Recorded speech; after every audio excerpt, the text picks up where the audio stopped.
What's up, good people? How are y'all doing today? Man, I'm out here today, man, living, man. You know what I'm saying? And we back with another one from the realest. And you know what we talking about, man? We talking about reacting to something that's, and you're gonna get the realest from me. You know what I'm talking about? No laughing. But you know what I'm talking about? Hey, we're gonna get this video started, man. We got a little good one today, man. I never saw it. And I want us to watch it together, man. So get on there with me, man. Get in here. Hit that like button, hit that subscribe button. I want y'all to let's run this video up. Get 1,000 likes in this junk. And I need some more subscribers, man. Hit that subscribe button, man. I'm trying to get in there, get in where I fit in.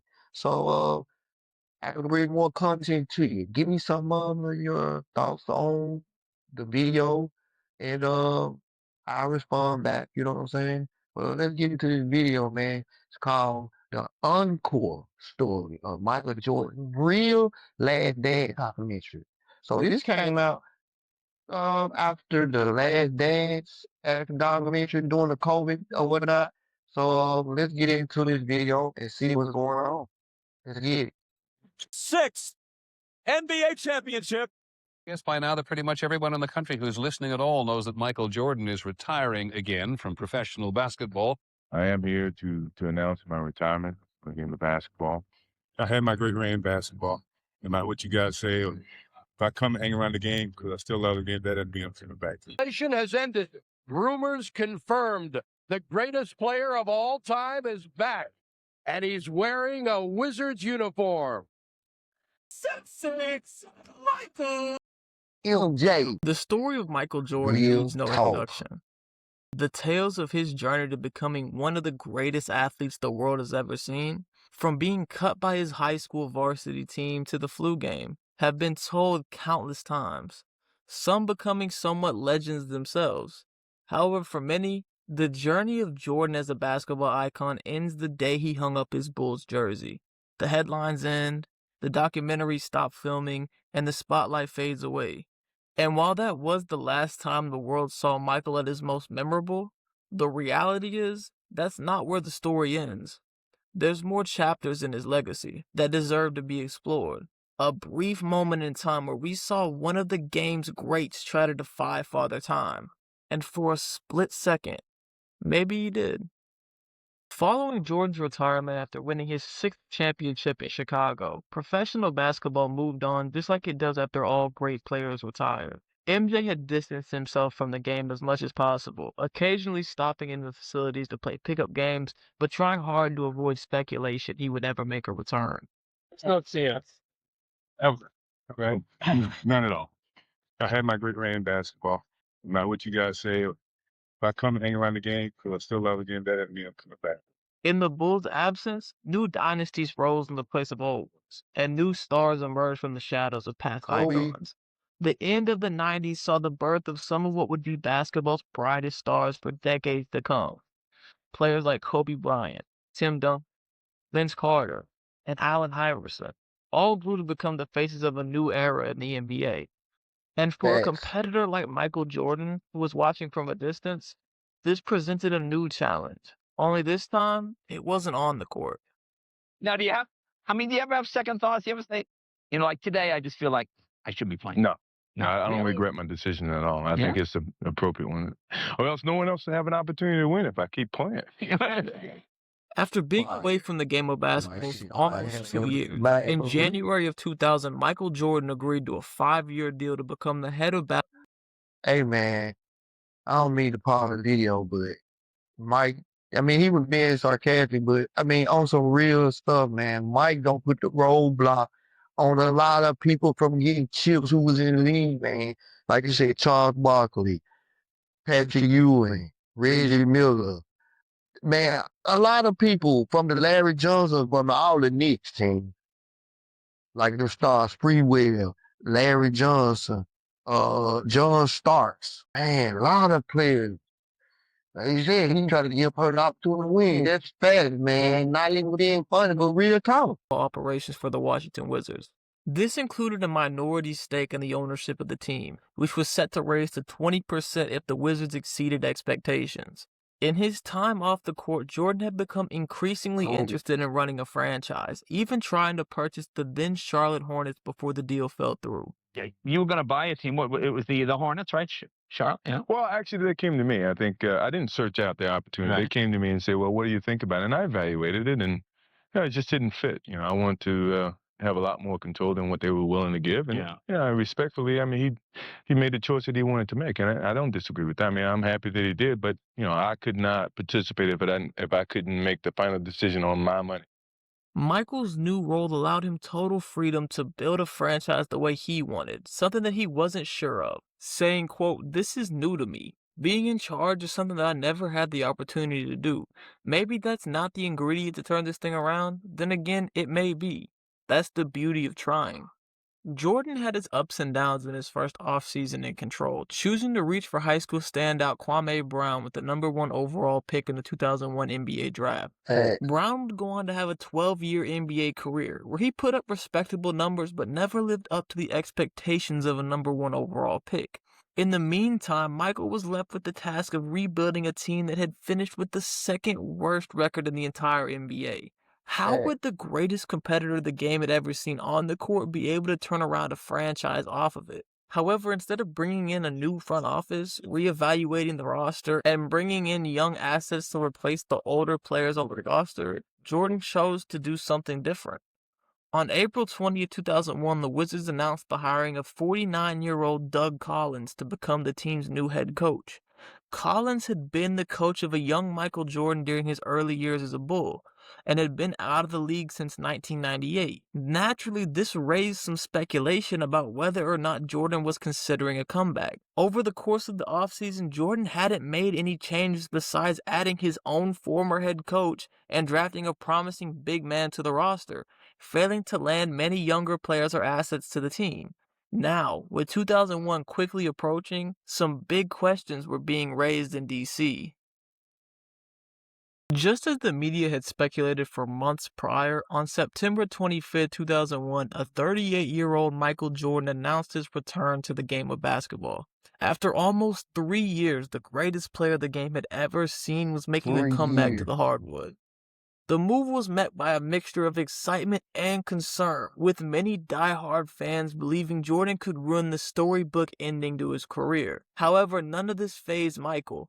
The entire offseason leading up to the 2001 season, Jordan had been quietly training to get back into playing shape, inviting many of the top players from around the NBA to come play organized pickup games. Just as I started to play against some of the other players who played in the league, see if I could get some of my moves off, maintain some type of consistency to stay with them. Although I know the summer is not the same as the season. I was looking for any kind of signs that would give me the motivation that, hey, if I get and start working fitness-wise, I get myself in good shape. I can compete. I can make this thing work. Hi, my name is Tracy Inger from Intention Technology, and I have been helping startups with finding the right plays for years. People always. On October 30th, 2001, Michael Jordan made his return to the NBA in Madison Square Garden against the Knicks. The build-up to the game made it one of the most anticipated matches of the year. The last time the world had seen Jordan on the court was the '98 Finals. Michael would score his first basket less than 2 minutes into the game, having an up-and-down game on his way to a 19-point outing. With 18 seconds left, the Wizards had the ball with a chance to tie the game. Everyone in the Garden that night knew who would take the shot, and it seemed like this was the beginning of a new chapter in Jordan's legacy. By the Wizards, Michael Jordan. The Wizards would go on to lose by 2 in their opening game, and leave many people wondering if Jordan had made the right decision in his return. As the early season wore on, Washington got off to a slow start, winning only 2 of their first 11 games and struggling to find chemistry. Though they were far from competing for championships, Jordan still had championship expectations in practice, pushing some of the young players harder than many of them were ready for. Well, like I tell people, Michael was fun. He had a unique personality. But then there was also another side where it was the talking trash Michael Jordan. And at times, me and a couple of the young guys would come up to him and say, "Hey, Mike, why don't you think about putting us in the Brand Jordan collection?" Right. And he'd look at me and say, "Hey, Rip, My sneakers for all stars. In addition to this, the team was struggling with the newfound national spotlight. Though they had gotten off to a rough start, MJ was still must-see TV, and the Wizards had gone from 28th in the league in attendance to selling out every home game, and found themselves on national TV almost every night. An overtime win against the Celtics sparked 16 wins over their next 25 games, putting them on pace to make the play. And the one thing they are forgetting too about that, his jersey was one of the highest selling jerseys too, as if like LeBron, Michael Jordan jersey sold out within the first whatever. I don't really know the timing on it, but that Washington Wizards sold out. Real talk. Watch the Bullet, all that sold out. Michael Jordan. Same thing, he's selling out the arenas. Michael Jordan, LeBron James gonna sell out arena too as well. We know that. We know that, bruh. People act like they're surprised because he came in and his jersey sold out or whatever they were talking about. I'm like, huh? Crazy talk, man. Playoffs for the first time since being eliminated by none other than Jordan and the Bulls back in 1997. Over this stretch, Michael was averaging over 25 points per game, showcasing a scoring ability that many people didn't think he still had. Specifically after a bad loss against the Pacers, Jordan was out to prove that he could still play. When I was coaching in Washington, we played the Indiana Pacers, and we were down 25 at the end of the third quarter. And I took Michael out of the game, and I said, look, Michael, I know you think we can still win this game, but we got to play, in 2 nights. And if we make a little run, I'll put you back in the game. Well, we didn't. Well, I found out that after the game was over that he had 8 points in the game, and he broke a streak of like 860-something games in double figures. Fast forward, we get on the plane, get back about 3:30 in the morning in Washington. We play the New Jersey Nets the next night. And Michael scores the first 3 times he has the ball. Byron Scott takes a timeout, and Michael comes over and he says, I want the ball right there the rest of the game, and don't take me out till I tell you. And so that's fine by me. So with 2 minutes to go in the game, he gives me the sign like, that's enough. I take him out of the game. He walks over to the bench. I said, Michael, what happened tonight? He said, well, the guy who was guarding me was told me his back was hurting. Don't ever tell me you got a problem. He said, I'll make you pay for that. 51 points later, 51 points at age 41. He came back the next game with 46. And he looked at me and he said, I told you I could still play. Jordan's 51-point performance against the Hornets was the record for points in a game by someone over the age of 38 at the time, and was followed up by a 45-point outing the very next game against the Nets, proving that MJ was still capable of being one of the game's best players even past his prime. During these 2 games, Michael was scoring at will, getting to all his spots with ease and showcasing a veteran skill set that was much different from the Jordan we've seen in the past. Crafty layups around the rim replaced high-flying dunks, and fadeaway elbow jumpers filled the stat sheet instead of acrobatic finishes. Michael Jordan was... And what else about this situation? Mike could have went to any freaking team he wanted to pretty much if he wanted to go back and be a free agent and go to a team and win another chip. He could have went to the Lakers and went to play with Kobe there. Everybody would have been talking shit because of that. Think about it. People are so crazy. They hating on Mike with the Wizards though. But Mike went to the Wizards for more of a business proposition, more of to show his players like I'm finna improve this team, I'm finna turn this whole franchise in another direction. Get people watching them. I'm gonna transfer from playing a player to, front office position. I mean, that's what Mike plan was or whatnot. But people out here, hey, oh, look at Mike with the Wizards. Yeah, but look at Mike with the Wizards, 46, 51. Like, get back into basketball shape. Ain't played in 3 years. Let LeBron start playing ball for 3 years and bring his ass back from somewhere. He wouldn't have never been the same. Facts. No longer the player the world fell in love with in Chicago. But one thing remained the same. He could still prove all the critics wrong. We had to the point where literally he could prove all the critics wrong. What's going on like that? You know what I'm saying? So, people got to get real with it, though. Heading into the All-Star break, Michael Jordan was on pace to have one of the best individual seasons of any player that year. In fact, Jordan and Kobe Bryant were the only two players in the entire league averaging 25 points, 5 assists, and 5 rebounds per game, putting Michael at the heart of the MVP race. I heard that. He had motivated his Wizards team to a respectful record after being one of the worst teams in the NBA the year before. And Washington saw young players like Rip Hamilton becoming reliable threats every night. Then, just as it appeared things were headed in the right direction, everything changed the last game before All-Star Weekend. Off the glass. He's hurt. He hurt his knee.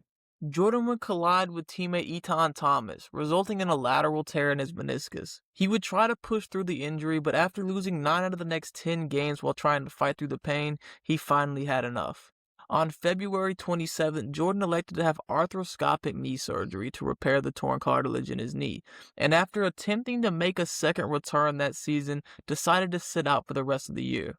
Jordan's first season with the Wizards was filled with ups and downs on the scoreboard, but Michael had proven that he could still compete with the NBA's best. He averaged 22 points per game and led the team with 5 assists, helping to lead the Wizards to an 18-win improvement over the previous season. Now there were multiple questions surrounding the future of Jordan in Washington, and the 2002 offseason could determine the future of the franchise. The 2002 offseason was a crossroads for the Wizards organization. With Jordan announcing for the following season, the team was left with 2 options.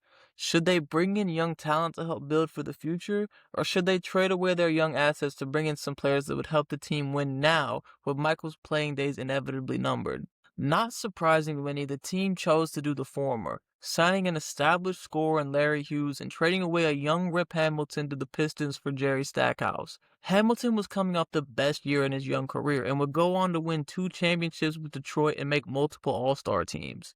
Meanwhile, Mike Jordan established himself as one of the NBA's best players overall, averaging 29.8 points per game just 1 year prior. If the direction was uncertain before, these moves confirmed the Wizards' intentions. It was now or never to make a playoff push. Some people would question these moves at the time, wondering why a franchise would throw many of their young assets to the side in hopes of winning with a going-on 40-year-old Michael Jordan. That being said, the stage was set for what would become MJ's final NBA season, and the spotlight on Washington was brighter than ever. Michael's second year in Washington took on a much different look from the first. With Jordan still nursing his lingering knee injury from the year prior, he elected to come off the bench as the 6th man for the beginning of the season. Injuries would take a toll on the Wizards throughout the first half of the season, causing MJ to eventually take his place back in the starting lineup. Interestingly enough, he would be the only one on the roster to play in all 82 games that season, averaging an insane 37 minutes per game at the age of 40. The team... If we make a little run, I'll put you back in the game. Well, we didn't. But after losing 9 out of the next 10 games while tired, if the direction was uncertain before, these playoff contention in a weakened East for the majority of the year.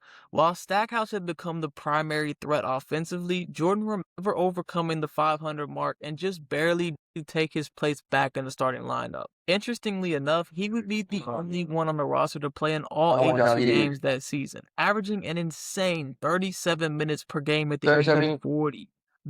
He played all 82 games. Y'all hear that? 40 years old, he played all 82. LeBron ain't never played all 82 games. Probably when he was a rookie. Probably he was young. But like, that's the type of stuff I'm talking about. Yeah, in the 2000s. 2002 season or whatever. Mike Jordan played all 82 games, averaged 36 minutes a game, if I'm not mistaken. Let's go. The team itself was inconsistent throughout the season, never overcoming the 500 mark and just barely. Mike could easily went into the Lakers. Somebody bad, you want to go. Man, come on, man. Stackhouse Talk that talk. Primary threat offensively. He wasn't even that real talk. Throughout the season, averaging 20 points per game on the year and scoring over 40 points per game in 3 games that season, including becoming the only player in NBA history to score more than 40 at the age of 40. The most memorable moment came at 2003's All-Star Weekend, where Jordan would be voted in for his final All-Star appearance. Atlanta was buzzing with nostalgia, as people had begun to realize this was the last time we would see Michael alongside the NBA's best. Though he'd been voted in as a reserve for the game, numerous players offered Jordan their starting spot, which he eventually accepted from Vince Carter. The game itself serves as one of the last iconic moments we have of Jordan on the hardwood. Michael went toe-to-toe with some of the very players who had grown up idolizing him, and finally got to have a face-off with a student of his own game, Kobe Bryant. Mike, after you fake the ball, where else you going to go? You left your feet. Yeah, but where else you going to go? In the game, I go for you. I spun all the way around. I go for these ribs right here. Halftime, Jordan was honored with a tribute from Mariah Carey, a performance that served as the perfect send-off from the NBA's biggest stage. However, this tribute wasn't the only glimpse of vintage Jordan that would be seen that night. With the game on the line and the East in possession, everyone in the arena knew who was taking the shot. Michael has the breaks. A timeout. Yeah, I remember Ended that. up being won by the West in double overtime. Michael had given the world one last moment to add to his legend, something that many thought they would never see again. Michael Jordan would play his last professional basketball game on April 16, 2003 against the 76ers. The basketball-loving Philly crowd was electric, and everyone wanted to get a glimpse of Michael's last moments on the hardwood. The game itself didn't have much to offer. Jordan struggled from the field and eventually took a seat with the game out of reach. But chants from the crowd for Mike to step back onto the court for one last time at the end of the game were met with Jordan slowly getting out of his seat and making his way to the scorer's table. Michael would be intentionally fouled and hit 2 shots at the free throw line for the final points of his NBA career. It wasn't the storybook ending that Jordan's last game in Chicago had been. There were no championships on the line, no national spotlight, and no game winner. The greatest player that had ever touched a basketball to that day walked off the court and into the darkness of the tunnel for the final time. Check this out. I'm going to show you how I afforded this car. Okay, you ready? All right, $118 for car insurance. That's how much I was paying, okay? I picked up the car a few... Michael Jordan's return to the game of basketball in Washington will always be seen by many as an eyesore to his storybook career. The images of him jogging his way up and down NBA courts in a Wizards uniform against NBA stars who were much younger than him will always pale in comparison to the memories of him flying through the air in Chicago and winning championships. But to ignore the way the story ends means you miss out on the beauty of his final moments on the hardwood. Very few people ever get to be the best at what they do forever, but even fewer get the opportunity to return past their prime and prove that they still have a glimpse of what made them great. Jordan's last years with the Wizards gave Michael the chance to face off against some of what would become the NBA's next wave of star players, meaning he had played against 3 generations of the best the game had to offer. No, Michael wasn't the same dominant player that the world fell in love with. But at the age of 40, he was still able to compete at the game's highest level, even proving at times that he was still one of the best players in the world. Time doesn't slow down for anyone, but to be able to defy time for even a moment, the same way he seemed to once defy gravity, is what made Jordan's time with the Wizards so special. Facts, y'all. Facts. Facts. So what y'all think about that video, man? You know what I'm saying? It was pretty cool. Like I said, on some real stuff. It was pretty cool or whatever. For the most part, like I say, then people know who don't know, who were just stuck in Michael Jordan. What was he doing at 40? And what was he doing? You know, cause they comparing him to what LeBron James doing, still running around there on PEDs or something. Nigga, ain't no anybody real talk. Ain't nobody can take care of that they body joints or whatever that goddamn on well. But if he is, you know what I'm saying, so be it, and the more power to him. But the thing about the situation is like this, man. Mike did his thing, like I said, he won he played 82 games. LeBron couldn't ever. But anyway, like I said, all my new people who run across this page, hit that subscribe button. We're trying to run these likes up, hit that like button. And hit that comment. Share a comment with me. I'll reply back or whatever. Let me know how you like the video or what you think about it. And hit the like button as well on this video. So y'all out there, y'all loving this video. Show your boy some support. And until the next time, I'll holler.